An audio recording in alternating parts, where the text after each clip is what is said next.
আজকে আমরা বেটা ফিশদের ইনজেকশন দিব।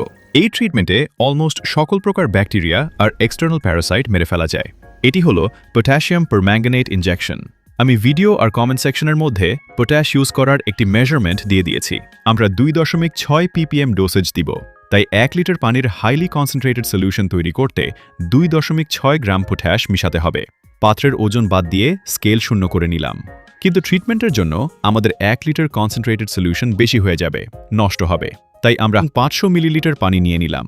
হাফ লিটার বা 500 মিলিলিটার পানিতে 1.3 গ্রাম পটাশ মিশাবো। আমরা 1.3 গ্রাম পটাশিয়াম ক্রিস্টাল মেজার করে নিয়ে নিলাম এবং আমাদের পাত্রে ঢেলে দিলাম।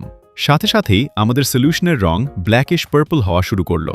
আমরা সলিউশনটি ভালোভাবে মিক্স করে নিলাম। এই ওয়াটার সারফেস হাইটে আমাদের ট্যাঙ্কের পানির ক্যাপাসিটি আনুমানিক 2.2 লিটার।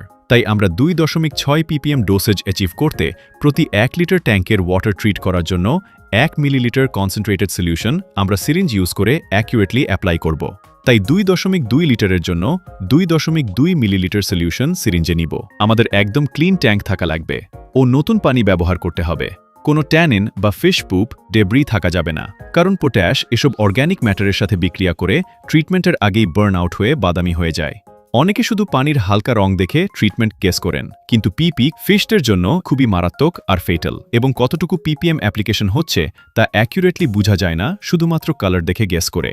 ফিশ স্ট্রেসড হলে ইমিডিয়েট ওয়াটার চেঞ্জ বা হাইড্রোজেন পেরক্সাইড দেওয়া উচিত।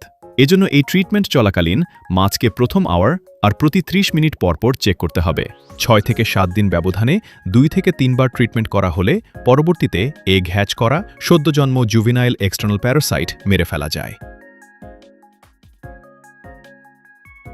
আমার কাছে 6% হাইড্রোজেন পেরক্সাইড ছিল, তাই দ্বিতীয় মেথড অনুযায়ী 2 মিলিলিটার প্রতি 10 লিটার ডোজে 3% হাইড্রোজেন পেরক্সাইডের জন্য আমাদের 2.2 লিটার ট্যাঙ্কে 0.44 মিলিলিটার ডোজ আসে। তাই 6% জন্য 0.25 বা 0.3 মিলিলিটার হাইড্রোজেন পেরক্সাইড ইউজ করব। হাইড্রোজেন পেরক্সাইড পানিতে দেয়া পটাশিয়ামের সাথে বিক্রিয়া করে নিউট্রালাইজ বা ইনঅ্যাক্টিভ করে। তখন পিঙ্ক বা পার্পল কালার পরিবর্তন হয়ে যায়। দেখুন, পানি একদম ক্লিয়ার হয়ে গিয়েছে। এভাবে সেফলি আপনারা পটাশ ট্রিটমেন্ট করতে পারেন।